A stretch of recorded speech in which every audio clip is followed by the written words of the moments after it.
एक बार की बात है, उदयपुर गांव में एक ज्ञानचंद नाम का पुजारी रहता था। वो गांव के एक छोटे से मंदिर में पूजा पाठ किया करता था। लेकिन ज्ञानचंद व्यवहार से एक कपटी और लालची इंसान था।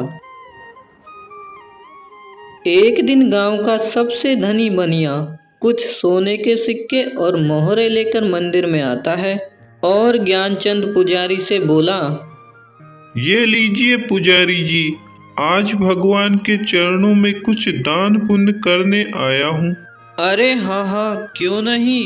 भगवान के चरणों में आप जो भी सच्चे मन से अर्पित करोगे उसका भगवान आपको दुगना ही देगा। उसके बाद वह धनी बनिया सोने के सिक्के मंदिर की दान पेटी में डाल देता है। ये देखकर ज्ञानचंद के मन में लालच आ जाता है। अरे वाह, इतना सारा धन मुझे मिल जाए तो मेरी तो जिंदगी आराम से कटे। अच्छा पुजारी जी, मैं चलता हूँ। ठीक है, जाओ। तभी ज्ञानचंद दान पेटी से धन निकालकर अपने घर की तरफ चला जाता है। अरे, आज आप इतनी जल्दी मंदिर से आ गए और ये क्या लाए? अरे अरे भगवान, ये देखो आज मैं अपने लिए कितना सारा सोना चांदी लेके आया हूँ। देखो देखो। और सुनो, अब हम यहाँ नहीं रह सकते। अब चलो यहाँ से, हमें यहाँ से जाना होगा। अरे ये क्या बोल रहे हो आप? हम कहाँ जाएंगे? मेरी तो कुछ समझ में नहीं आ रहा। जरूर आप मुझसे कुछ छुपा रहे हो। ये सब धन कहाँ से लाए आप? मुझे कुछ भी ठीक नहीं लग रहा। अरे भगवान, जितना कहता हूँ उतना करो। चलो यहाँ से।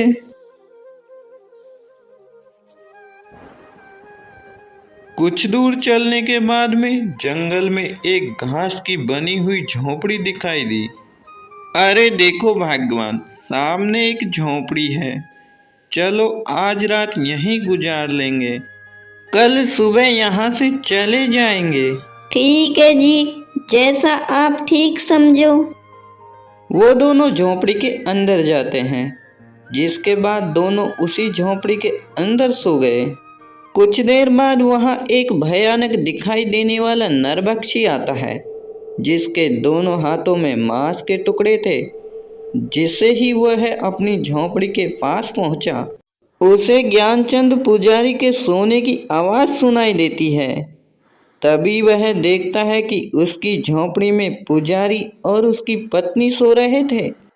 अरे वाह वाह, आखिरकार मेरे लिए नया भोजन आ ही गया। मैंने भी बहुत दिनों से इंसान का मांस नहीं खाया। तभी ज्ञानचंद और उसकी पत्नी की नींद खुल जाती है। वो दोनों उस नरभक्षी को देखकर हैरान हो जाते हैं और बुरी तरह से डर जाते हैं। मैं तुम दोनों को खा जाऊंगा। आज मेरे पेट को बहुत शांति मिलेगी। मैं खूंखार नरभक्षी हूँ। मुझे इंसानों का मांस खाने में बहुत मजा आता है। अरे अरे, हमें छोड़ दो, जाने दो।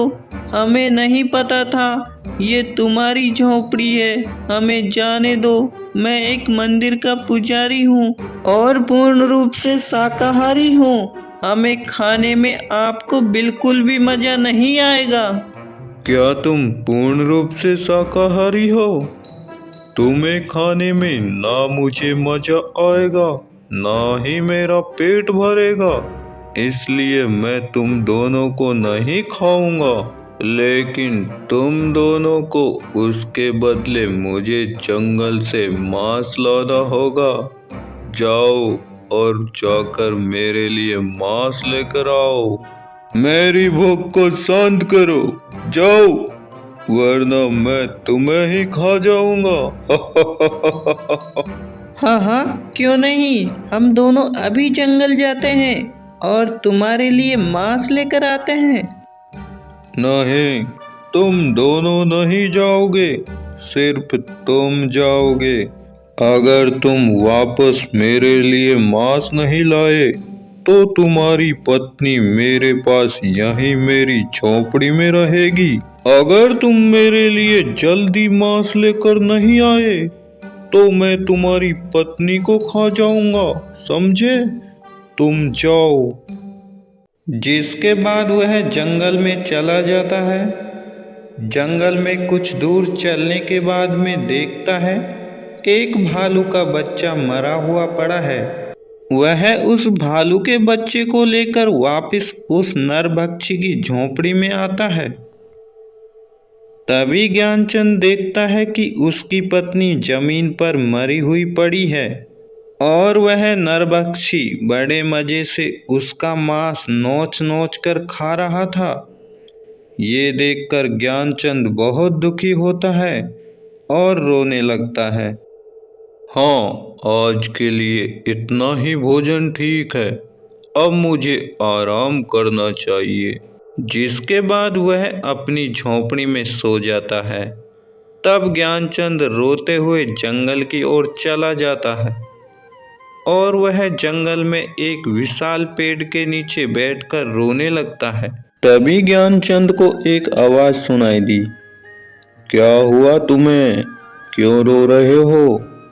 ज्ञानचंद उसे देखकर थोड़ा डरने लगा और कहा, उस खूंखार नरभक्षी ने मेरी पत्नी को मार डाला। अब मैं क्या करूँगा जीकर? मैं भी मरना चाहता हूँ। इस खूंखार नरभक्षी का आतंक तो बढ़ता ही जा रहा है। वो एक खूंखार नरभक्षी है, लेकिन मैं तुम्हारी एक सहायता कर सकता हूँ, जिससे तुम्हारी पत्नी पुनः जीवित हो सकती है। ज्ञानचंद यह सुनकर थोड़ा खुश होता है। क्या सच में तुम सच बोल रहे हो? मेरी पत्नी पुनः जीवित हो सकती है? हाँ, तुम्हारी पत्नी पुनः जीवित हो सकती है। उसका सिर्फ एक ही रास्ता है जिस पर चलकर तुम अपनी पत्नी को पुनः जीवित कर पाओगे, लेकिन वो रास्ता बहुत कठिन होगा। इस जंगल के उस पार एक गुफा है जिसमें एक महान तपस्वी रहते हैं। वही तुम्हारी पत्नी और उस खूंखार नरभक्षी का अंत कर सकते हैं। लेकिन देवराज अपनी गुफा में किसी को प्रवेश नहीं करने देते। तुम्हें अनेक चुनौतियों का सामना करना होगा। महान पक्षीराज, मैं अपनी पत्नी को जीवित करने के लिए किसी भी चुनौती का सामना करने के लिए तैयार हूँ। मैं अवश्य ही देवराज ऋषि के पास जाऊंगा। तब पक्षीराज पुजारी को अपना एक पंख देते हैं और कहते हैं, ये लो मेरा ये जादुई पंख ले जाओ। जब तुम उस गुफा में किसी मुसीबत में होंगे तब ये जादुई पंख तुम्हारी मदद करेगा। ज्ञानचंद वह जादुई पंख लेकर जंगल के उस पार वाली गुफा में जाते हैं। गुफा के अंदर जाते ही उसे एक विचित्र सा बंदर दिखाई देता है जो उसके ऊपर झपट पड़ता है। तपस्वी, देवराज की गुफा में तुम्हारी आने की हिम्मत कैसे हुई? मैं तुम्हें मार डालूंगा। क्या तुम्हें पता नहीं यहाँ इंसान का आना मना है? नहीं नहीं नहीं, मुझे छोड़ दो। मैं बहुत मुसीबत में हूँ। मुझे यहाँ पक्षीराज ने भेजा है। मुझे देवराज तपस्वी से मिलना होगा। मुझे आगे जाने दो। यह सुनकर वह डरावना लंगूर उसे छोड़ देता है। ठीक है, मैं आगे देवराज तपस्वी से मिलने दूंगा, लेकिन उसके लिए तुम्हें एक चुनौती का सामना करना होगा। इस गुफा में जाने के लिए 2 रास्ते बताऊंगा। तुम्हें अपनी बुद्धि का प्रयोग करके सही रास्ते को चुनना है, लेकिन याद रखना, अगर तुमने गलत रास्ते को चुन लिया तो तुम कभी भी देवराज तपस्वी तक नहीं पहुंच पाओगे। ठीक है, आपकी यह चुनौती मुझे मंजूर है। फिर वह डरावना लंगूर अपनी दिव्य शक्ति से वहां 2 रास्ते बना देता है। एक रास्ता रोशनी का, दूसरा रास्ता गहरे अंधेरे का। यह देखकर ज्ञानचंद सोच में पड़ जाता है। कुछ देर सोचने के बाद में वह कहता है, मैं अंधेरे वाले रास्ते को चुनूंगा, क्योंकि जीवन में अंधेरे के बाद ही रोशनी है। यह सुनकर डरावना लंगूर खुश हो जाता है। बहुत अच्छा जवाब दिया तुमने। तुम्हारी राह इसी रास्ते से होकर जाती है। तुम्हें आगे भी अपनी बुद्धि और विवेक का प्रयोग करके देवराज ऋषि तक जाना होगा। ज्ञानचंद पुजारी उसी अंधेरे के रास्ते से आगे जाता है। तभी थोड़ी दूर जाने के बाद में उसे रास्ता बंद दिखाई देता है। उसे वहाँ एक बहुत बड़ी शिला दिखाई देती है। वह उस शिला के पास में जाता है और उसे हटाने की बहुत कोशिश करता है। तभी शिला के अंदर से आवाज़ सुनाई देती है, कौन हो तुम? तुम नहीं जानते यह गुफा देवराज तपस्वी की है। यहाँ पर किसी भी इंसान का आना मना है। फिर तुम क्यों आए हो? मैं बहुत मुसीबत में हूँ। मुझे यहाँ पक्षीराज ने भेजा है। मुझे देवराज तपस्वी से मिलना है। उससे मिले बगैर मैं यहाँ से नहीं जाऊँगा। तुम्हें पक्षीराज ने भेजा है, इसका तुम्हें प्रमाण देना होगा और एक चुनौती का सामना करना होगा, तभी तुम इस शिला के पार आ सकते हो। मुझे आपकी हर चुनौती मंजूर है। क्या करना होगा मुझे बताओ। इस शिला की चाबी का पता लगाने के लिए तुम्हें अपनी बुद्धि का इस्तेमाल करना होगा, तभी तुम इस शिला के अंदर आ सकते हो। ज्ञानचंद यह सुनकर सोच में पड़ जाता है और वह देखता है कि शिला के ऊपर एक निशान है। वह निशान बिल्कुल पक्षीराज के पंख के जैसा होता है। ज्ञानचंद उस पंख को अपने हाथ में लेता है। अच्छा, इस शिला की चाबी ये पंख है। जैसे ही ज्ञानचंद उस पंख को उस शिला पर बनी हुई आकृति पर रखता है, वह पंख उस शिला में समा जाता है। वह देखता है कि कुछ देर बाद उस गुफा का द्वार खुलता है। ज्ञानचंद पुजारी गुफा के अंदर जाते हैं और वहां देखते हैं देवराज ऋषि ध्यान मुद्रा में बैठे हुए हैं और ओम मंत्र का उच्चारण कर रहे थे। और देखता है देवराज तपस्वी अपनी गुफा में ध्यान मुद्रा में बैठे हैं और ओम मंत्र का उच्चारण कर रहे हैं। तभी ज्ञानचंद उनके पास में जाता है। हे महान तपस्वी देवराज, अपनी आंखें खोलिए। मुझे आपकी सहायता की जरूरत है। आप ही मेरी सहायता कर सकते हैं। फिर देवराज तपस्वी अपनी आंखें खोलता है। कौन हो तुम? क्यों आए हो यहाँ पर? यहाँ हम अपनी ध्यान मुद्रा में रहते हैं। यहाँ किसी भी इंसान का आना वर्जित है। लेकिन तुम इतनी चुनौतियों का सामना करके यहाँ आए हो, तो हम जरूर तुम्हारी सहायता करेंगे। बताओ, हम तुम्हारी क्या मदद कर सकते हैं? ज्ञानचंद पुजारी अपनी सारी बातें देवराज ऋषि को बता देते हैं। हे दुष्ट व्यक्ति, तुमने अपने लालच के कारण अपनी पत्नी को गवा दिया। मैं तुम्हारी मदद नहीं कर सकता। जाओ यहाँ से। ज्ञानचंद यह बात सुनकर तपस्वी के पैरों में गिर जाता है। नहीं नहीं देवराज, ऐसा मत बोलिए। आप महान तपस्वी हैं, मैं जानता हूँ। मुझे लालच नहीं करना चाहिए था, पर अब मैं अपनी पत्नी को जीवित करना चाहता हूँ।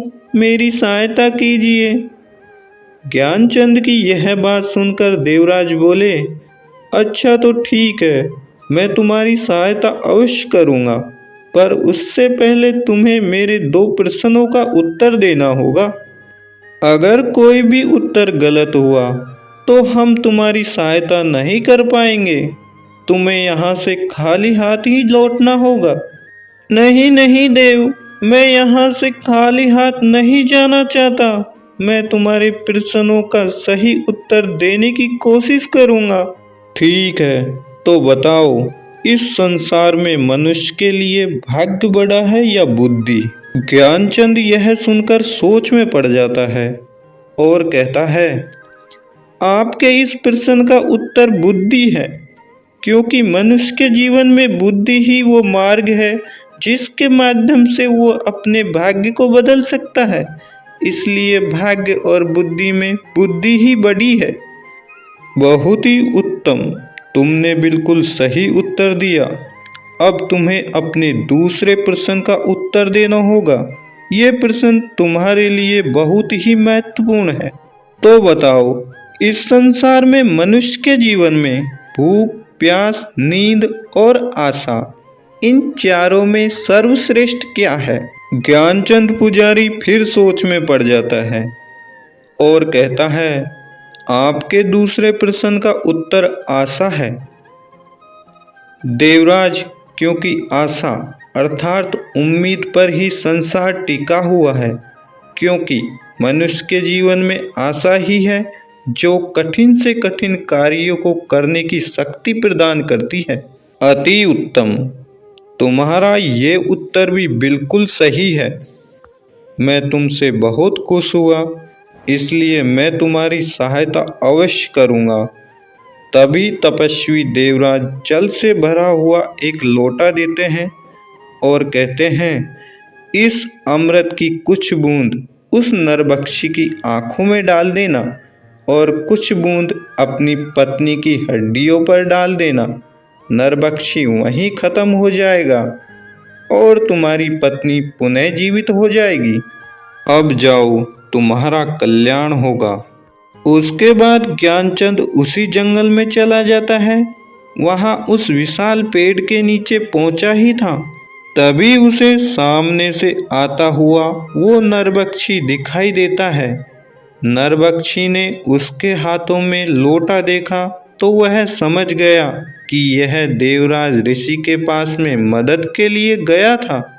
तब नरभक्षी ज्ञानचंद से कहता है, अच्छा, तो तू उस तपस्वी देवराज के पास में गया था, उसने ही तुझे मेरे अंत का रास्ता बताया होगा।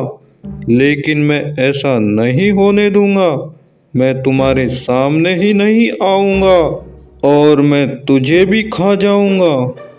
तभी नरभक्षी ज्ञानचंद पर आक्रमण करता है और उसकी गर्दन पकड़ लेता है। तभी वहां पक्षीराज ने उस नरभक्षी के ऊपर छलांग लगा दी और वह नरभक्षी ज्ञानचंद की गर्दन छोड़ देता है। ये तूने अच्छा नहीं किया पक्षीराज, मैं तुझे भी जिंदा खा जाऊंगा। तभी ज्ञानचंद उस कलश से अमृत नरभक्षी की आंखों में डाल देता है और अमृत डालते ही नरभक्षी जोर जोर से चिल्लाने लगता है और देखते ही देखते वह नरभक्षी जलकर भस्म हो जाता है। तब ज्ञानचंद और पक्षीराज की आंखों में खुशी दिखाई देती है। नरभक्षी का अंत होते ही ज्ञानचंद अमृत की कुछ बूंदें अपनी पत्नी की हड्डियों पर डालता है और उनकी पत्नी दोबारा जीवित हो जाती है, जिसे देखकर ज्ञानचंद खुश हो जाता है। Like, comment, and subscribe.